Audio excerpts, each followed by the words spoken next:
Hey, you guys are live and learning with Louie and friends of Benita. Um, as I said last week, we are having a special guest, and his name is CJ Unis. You can find him on LinkedIn, and I'll be dropping the link um, during this program, but also you can go on LinkedIn and find him. We're going to be discussing his groundbreaking article on systems thinking. Um, so I'm going to introduce him by reading his bio. You guys are going to love this.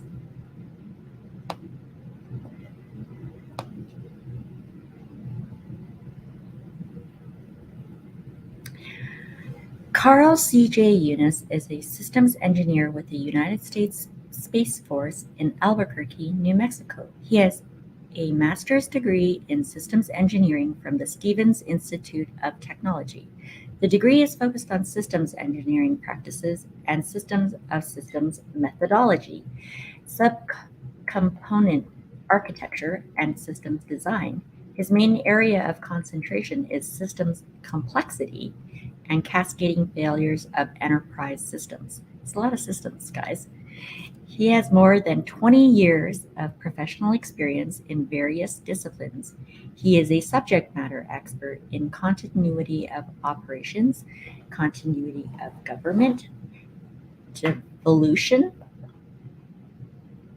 infrastructure, and supply chain logistics. Mr. Unis spent more than 10 years at Sandia National Laboratories as a systems engineer. At Sandia, he performed complex systems analysis for the Department of Energy, Department of Defense, and other government agencies. He's also performed complex systems analysis for the intelligence community, cybersecurity, emergency response, physical security, and alternative energy divisions at Sandia during his tenure. He has performed complex supply chain logistics analysis and the consequences of disruptions in enterprise systems. Mr. Unis is a U.S. Marine Corps veteran. He served from 1997 to 2001. His duties included motor transport operations, quality assurance, record recovery operations, performing internal embassy security duties to include classified materials security, dignitary protection, for 2 Secretary of State visits, collaborating with senior embassy security officials on security issues at the embassies in Helsinki, Finland, and Mexico City, Mexico. Wow, there's a lot there, folks. So I'm going to bring him on now. Hi, Benita. Hey, CJ, thanks so much for coming on to the program and giving us your time. You're welcome. I just want to tell the viewers about how we met and when I caught on to your article by showing them this post that I made about 2 months ago. Oh boy, yeah, that pretty much highlights a lot of the stuff because I think you had that after our discussion. I think you had that aha epiphany, and you're just like, "Holy cow! It's not a supply chains problem; it's a thinking problem." Goodness, what else have I been not thinking about, or what other systems that apply directly to me am I not seeing, or is my lens cloudy about, or what are the things that I may not be able to see clearly, but now that I've got this guy who showed me an article talking about systems, my mind's blown because I'm thinking about all of the things that it applies to now, and it's like, holy cow, really? This is, yeah, kaboom. When you realize it's not a supply chain problem, it's a thinking problem. So yeah, that was when all that stuff was happening and we were just finding out about, the container crunch, the shortages, the prices going up on all commodities, and wow. Absolutely. Yeah. And, we've had a couple of conversations since then, talking about some very important issues with regard to empties and containers. And again, getting back to that systems foundation that, quite frankly, not enough people really adhere to. And that can be a challenge on a multitude of different fronts. And when you start looking at the ecosystems of ecosystems approach that you had talked about, you start recognizing that all of these things are inherent to our physical world. And it's critically important that we start addressing some of these problems and some of these issues from a systems perspective. And I think the bigger challenge here is there are plenty of folks that understand it to a point. They understand it at their level. But when it comes to, as we have discussed, 4 or 5 levels up or 6 or 7 levels down, where do you fit into that ecosystem equation? And why are you a pass through for another activity? What are some of the things that are causing some of the other problems that exist? And when people say, oh, that's not my problem, and they throw it over the fence, or when we talk to engineers who kind of look at, well, how are we addressing these things, and why do we continue to have problems with them over and over again? Because you and I both know, and we've discussed this as well, that the pure definition of insanity is doing the same thing over and over again and expecting a different result, right? So we get to a point where we start looking at these problems, and I think a lot of the stuff that I've done in my background allows me to kind of look into that lens from an operations and infrastructure and systems perspective, as to how we would go about introducing some of those things. And those three things that I just described are an ecosystem of itself because they all feed off of each other in some way, shape, or form. So what I would also assert is those three things on top of two other things that happen to apply to cybersecurity and human systems. So all five of those things for any enterprise architecture, operations, infrastructure, systems, cybersecurity, and human capital are the foundations for any enterprise architecture that drives the way in which businesses, governments, private sector organizations, or industry need to start looking at this problem. So I want to just name the five. So there's infrastructure,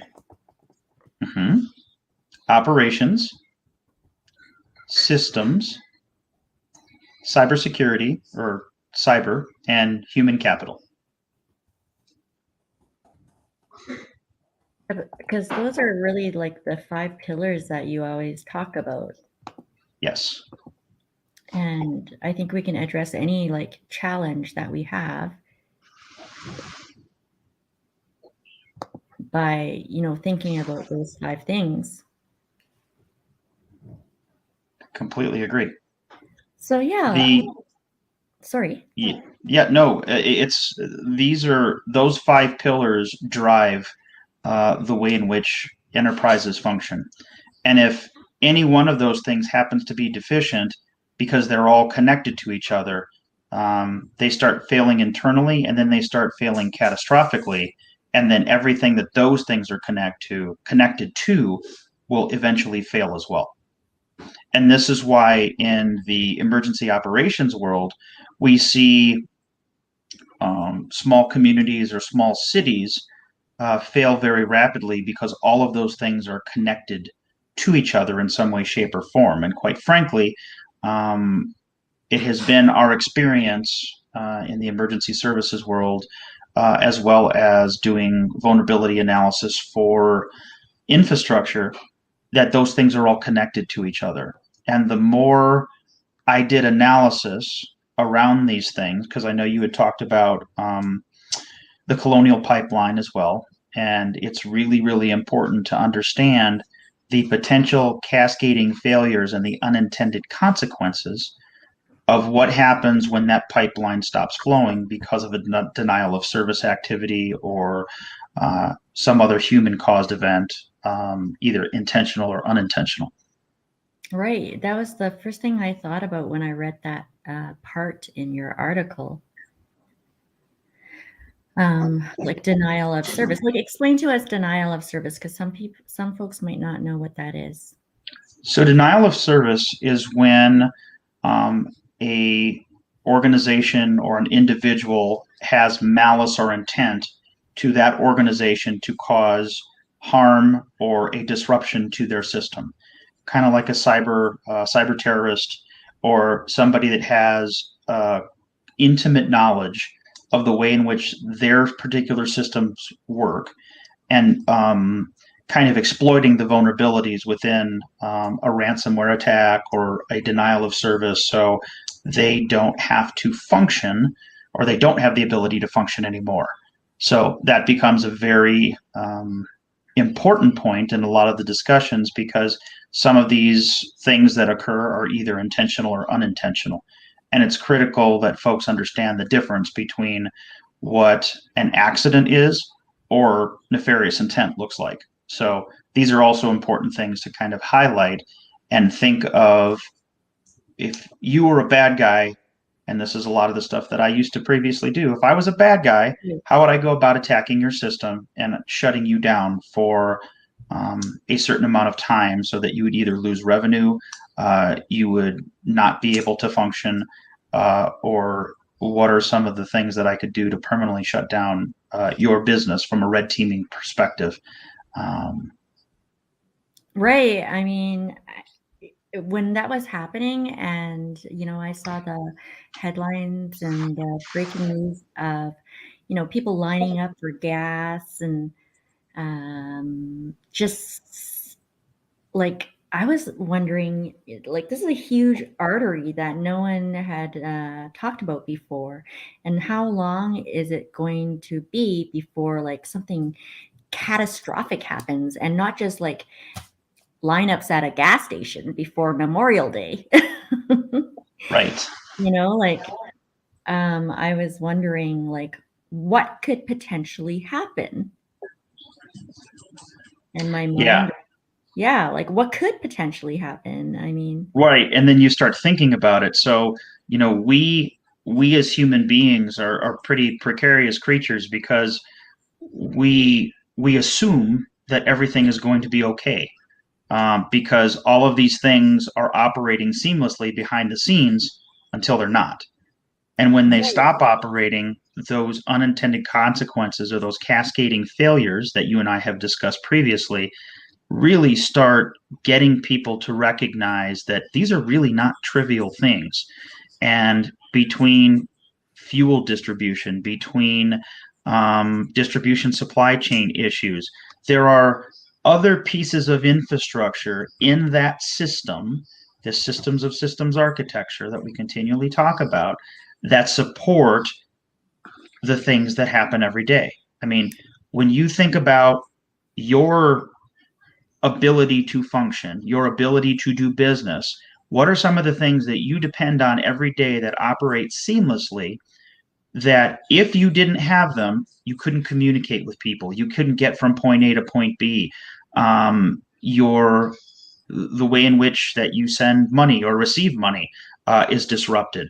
What is plan B in that equation that is going to allow you to continue on by being resilient and being able to understand that these are things that I need to think about personally, but I also need to think about, well, if I can't communicate with coworkers, what are the impacts to that? If I can't get to work, what does that mean? Because if COVID has taught us anything, we have been able to utilize technology in a way, in business, in communications, in the ability to organize with people in a way that we haven't before. And that paradigm has shifted. And the B2B that we're dealing with has foundationally changed. And before all of this hit, employers were pretty adverse to people working from home on the regular because the brick and mortar establishments basically said, we want you here. We want you physically here. We want you talking to people.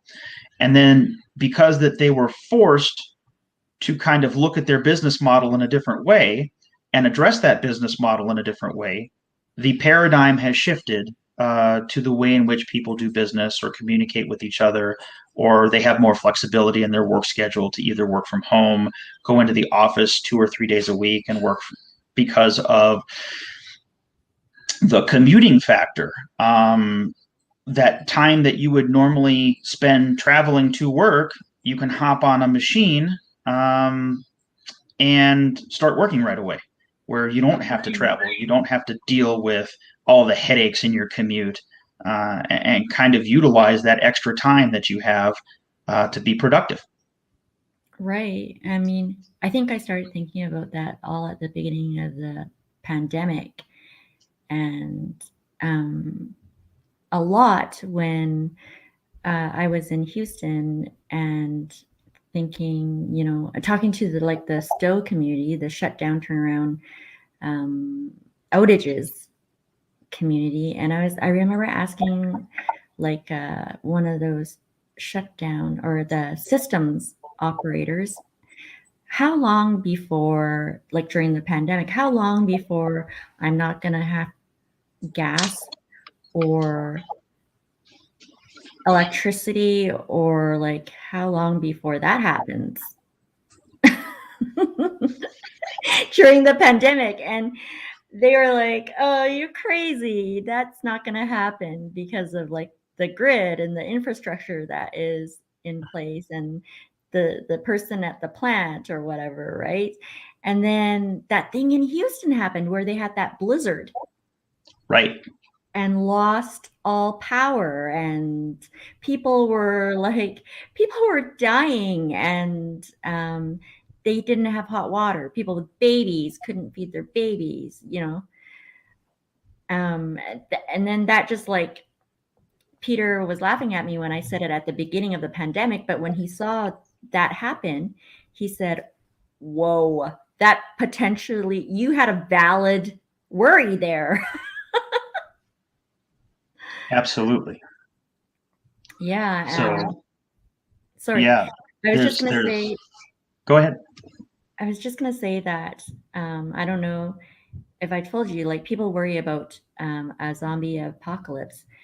I worry about, what if the internet went down? Right. I wouldn't be able to do my work. I wouldn't be able to meet with my clients. I wouldn't be able to, do anything. And I have like worries that, okay, like how long would I be able to like have food? I have like a week's supply of food in my fridge. But I think about those systems, like how does my food get from farm to fork? And I'm like, oh. We've had that conversation as well, and some of the food systems that are critically important from getting things from point A to point B. And I think we were talking about the meat distribution supply chain alone has 700 nodes from farm to fork, and that's a pretty complicated and complex system. That's just for beef. We're not talking about all of the other poultry or hog or my goodness, there's so many other systems that we can talk about in food. It's crazy. But again, when you're talking trade compliance and all the other things of where things get from point A to point B and the containers, you really start thinking about how many policies and how many procedures and how many other systems are connected to the things that drive commerce or distribution supply chains, or all of the things that are absolutely critical with regard to how things flow with regard to inputs and outputs. And I mean, to try and develop a model of how these things flow real time is quite impressive and quite scary, because I think you and I both know trying to visualize all of the things that occur with regard to a particular system is not a very easy thing to do. And we continue to talk about, the complexity and the systems of how our physical world operates. And it's safe to say that when you had your emoji of your head exploding, you had that aha epiphany to how are these things driving the way in which I have to address things in my day-to-day life. So those are critical. Yeah, I mean, like you say in your article, and like I keep hearing, we live in a volatile, uncertain, complex, and ambiguous time. Like, how do we address all of these challenges and, stay sane?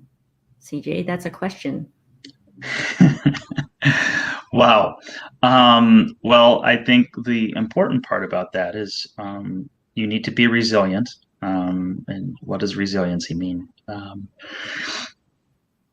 It's the ability to adapt, overcome, and improvise when the situation calls for it. What is my plan B if things don't go the way I planned? What happens when some of the things that I normally am accustomed to that operate seamlessly, what do I end up doing for me that I might not do for somebody else? And the looking out for your neighbor is a really important thing. Understanding that there could be some vulnerable folks in your community that might need looking after. Understanding that your supply chain may not be where it is or where it needs to be, and having that extra food around, the non-perishables or some of the canned stuff, that if something did occur, you would at least have enough food to get you through a supply chain disruption. And understanding infrastructure does have the ability to fail, and it has the ability to fail at the most inconvenient time possible. So, right. So I think that's another thing to take into consideration, expecting the unexpected, because that's what will get you through when bad stuff starts happening. And making sure that folks who are vulnerable in your neighborhood or your community are taken care of, and you establish a network and understand or establish a plan B for yourself personally, for your family members, looking through some of these problems, those unforeseen problems that we've talked about. Yeah. So contingency planning. Right. I don't know if you know this, but like in all the multinational corporations I've ever worked at, you think that would already be in place. But I've noticed that contingency plans only happen when something usually catastrophic happens, like after 9/11. You know what I mean? After a big flood, after a big hurricane. Contingency planning is not really something personally or corporations do to get ready for something that hasn't happened. Right. How do you suppose corporations go about that? Like, what do you plan for when you don't know what to plan for? So there's a couple of things. There's a COOP. It's called COOP, Continuity of Operations. It's Continuity of Operations Plan. And that thing is responsible for, it's more of a gaming scenario for COOP But what happens when the things that we count on in our professional lives or some of the infrastructure kind of comes into the fold here and those things start failing? What can a continuity of operations plan do for you? And there's also something that we had called continuity of government. The same thing applies from a government plan, and then there's a devolution plan. So a devolution plan is when organizations, if they have to reconstitute somewhere else, do we have the infrastructure? Do we have the personnel? Do we have the ability to reconstitute somewhere else?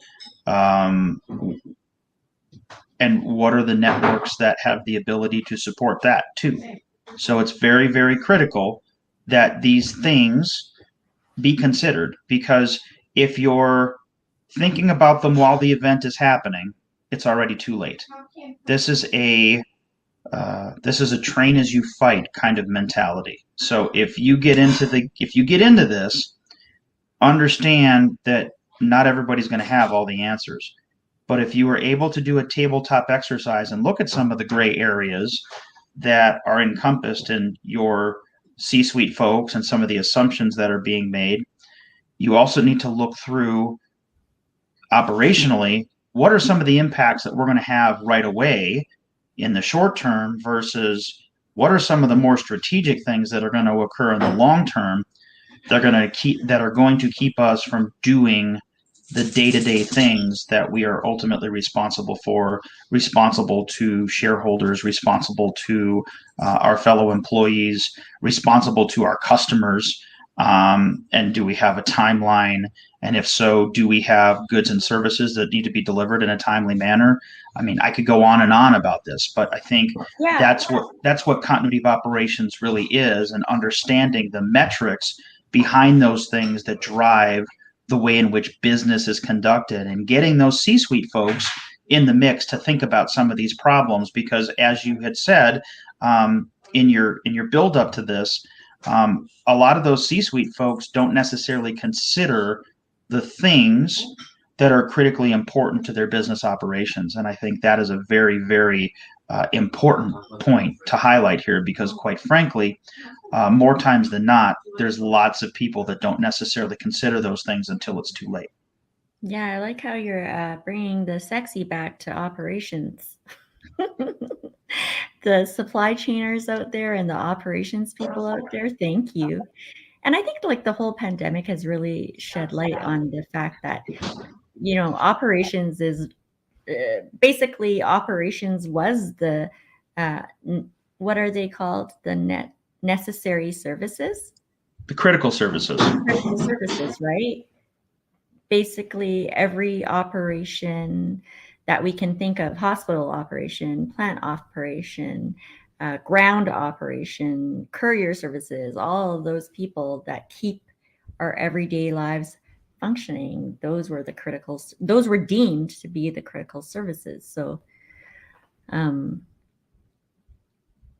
I think it's like a real awakening for the C-suite to realize how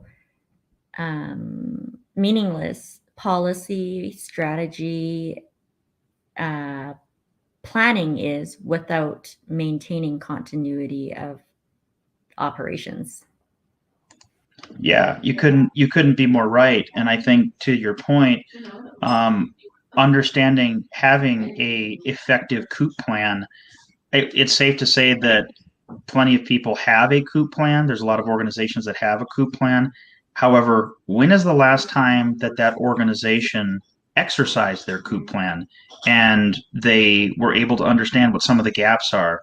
And obviously, I would imagine there are plenty of COOP plans that have not been exercised since pre-pandemic activities. So that dynamic has changed on a multitude of different fronts. So I think it's also critical to consider some of those things and why they're important and who they impact and who they would benefit to be able to do some of these things.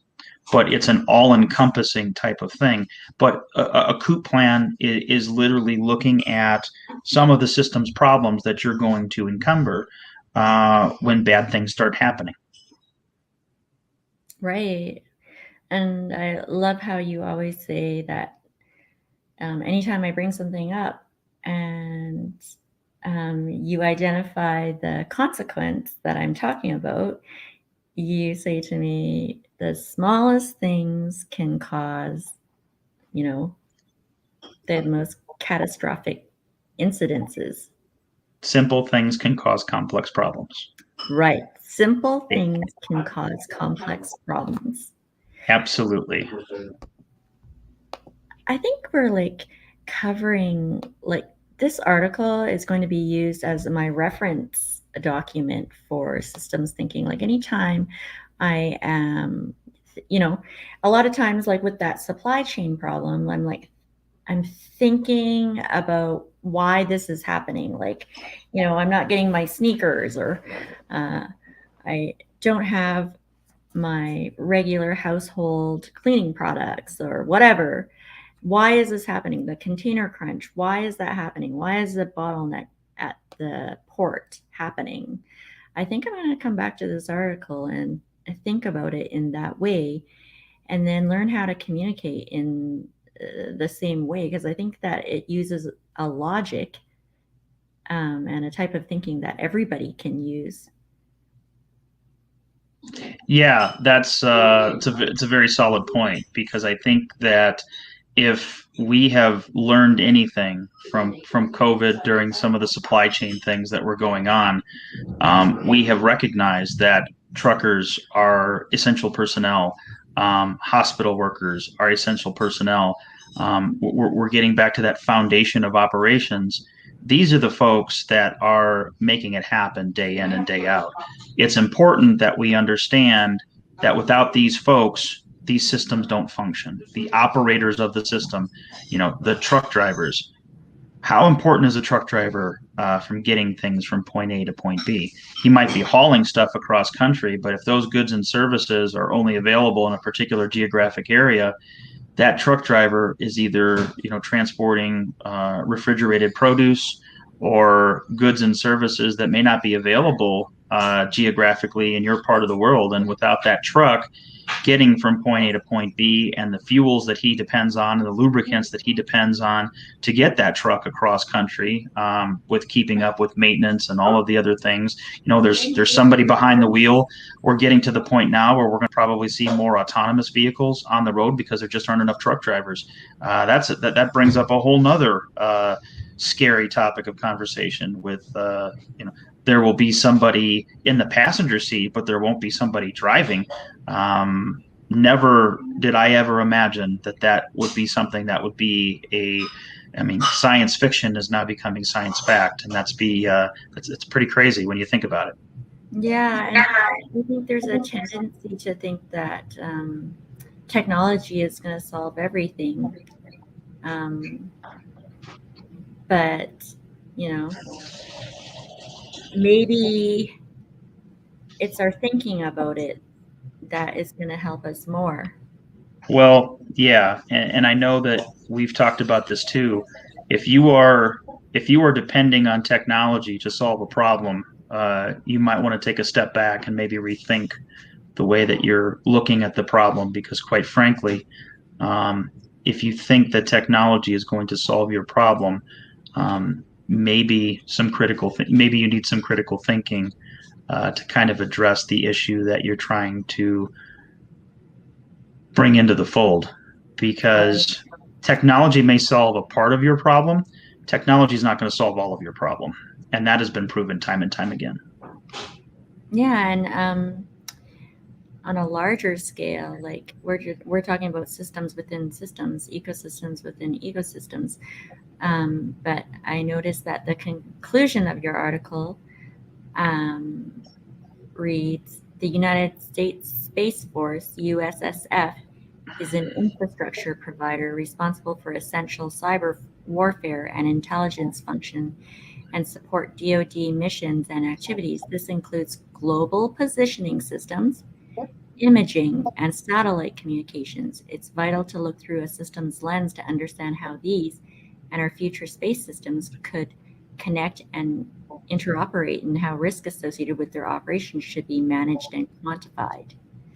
And that brings me to like a post that you made recently regarding a satellite that was shot out of space. I don't even have the terminology for it. Sure. Yeah. The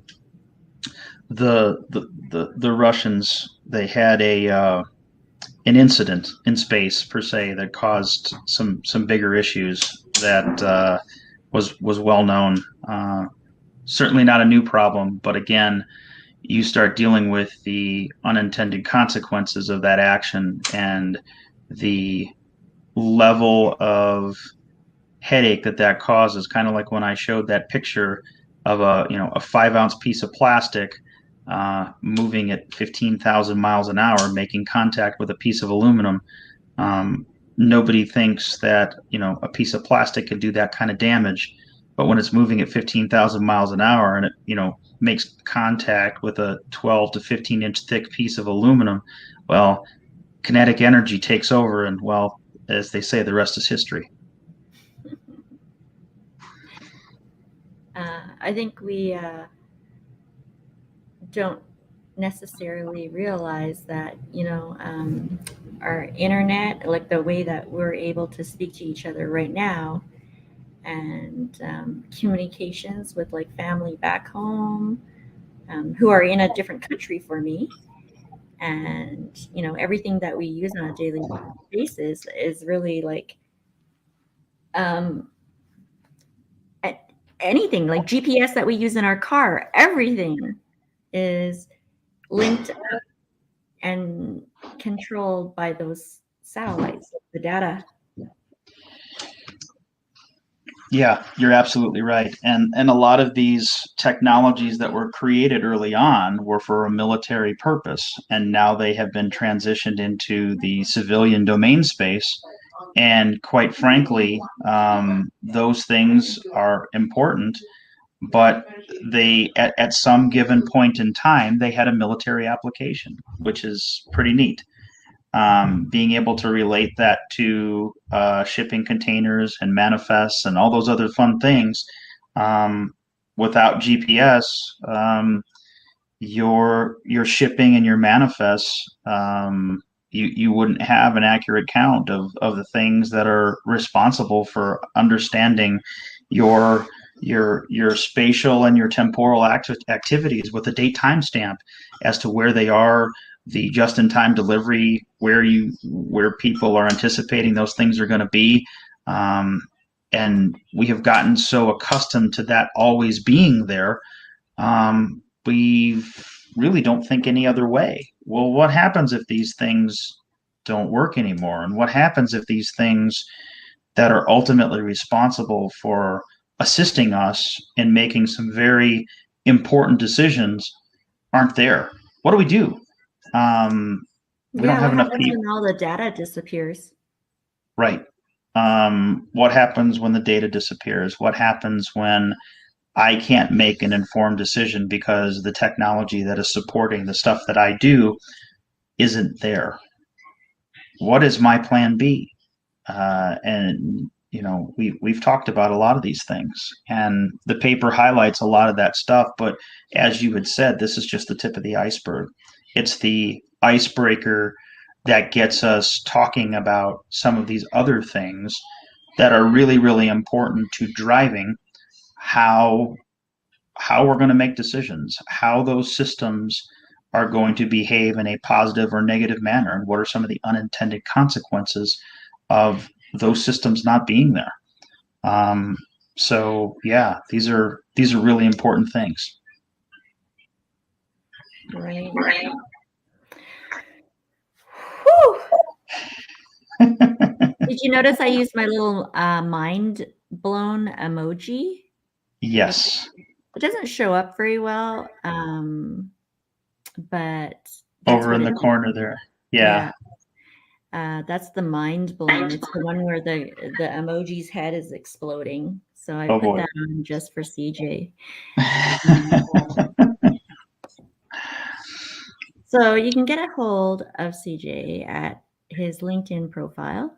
I know you can't click on this, so I'm going to be adding that to the of the feed or into the comments so that you can click on it and be led directly to CJ and ask any of your questions.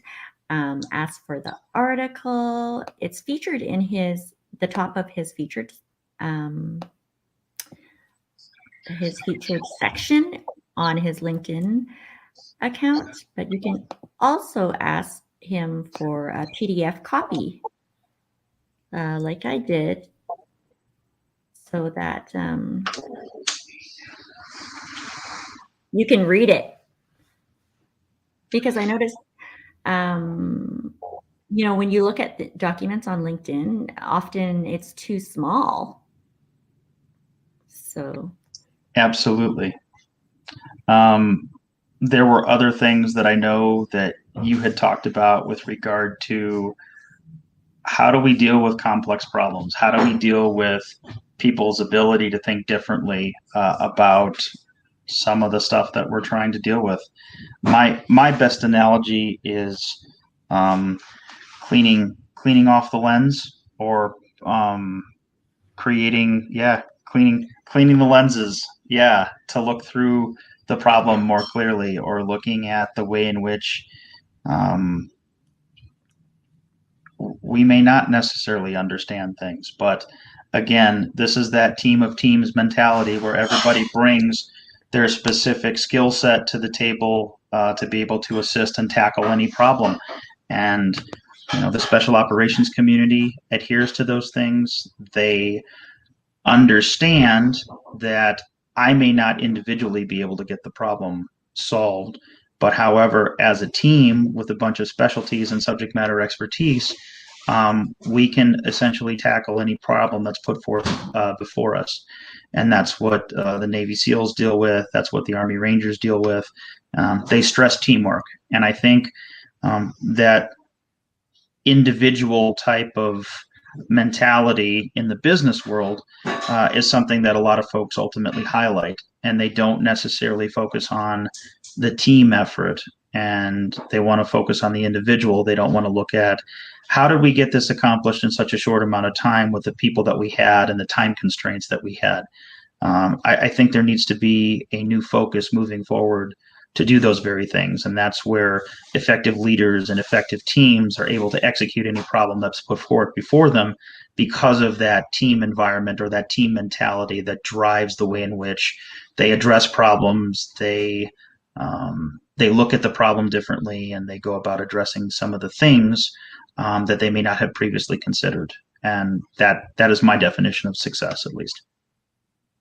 I love that. Yeah, no. And that's the whole premise of this program, right? Is people getting out of their silos, bringing on guests that can talk from a different lens, expanding, like really learning with me, because, I have this very small perspective, and usually I can only apply like my trade compliance, customs compliance, supply chain know-how, and that's really the point of this Live and Learn, is bringing teams of teams together and solving problems. And yeah, we might not be able to solve problems, but I think that we can at least start to think about things differently. Absolutely. Yeah. And that's where it's critically important to, when you look at some of the disciplines that are involved in some of these problem solving activities, a lot of folks don't necessarily realize that some of these disciplines that we're talking about are very, very, they're very stovepiped in the way in which they look at some of these problems. And I think it's really critical that we start rethinking the way in which organizations drive their ability to think through operations and infrastructure and systems and cyber and human capital, because all of those things are either directly or indirectly related to each other. But at some point, everything is connected to everything at some level. And it's important to understand that, kind of like what you were talking about earlier, when these systems do start failing, how does that impact me? How are these things that I am ultimately used to because they just exist? What happens when they don't exist, and what happens if they fail to operate as designed? What am I going to consider then? What are those important things that the folks who are responsible for making some very critical decisions when bad things start happening, do they have that perspective? And are there folks in their organizations that can either assist with that, or do you need to go to an outside entity to help frame the problem better? Because again, looking at the problem while before it becomes a problem is a very important thing. So those are all things that I've learned over the years, to not take for granted, because there could be things that may not be there when we need them the most. Exactly. I get the feeling that the conversation we had tonight is really going to spur on more conversation. I certainly More hope so. discussions. I certainly hope that people are going to read the article and, come back and contact you, contact me, start the conversation, continue the conversation, as Sure. I hope that we are going to do. Are there any last thoughts? I Comments? think, yeah, and I think I think the important thing here, Benita, is to understand we live in a really complicated and complex world. It's not. I have learned these things. Unfortunately, some of these life's lessons have been learned harder than others. Unfortunately, and fortunately, because they allow you to reflect on some of the things that you need to be cognizant about. And a lot of the problems that we're dealing with aren't new.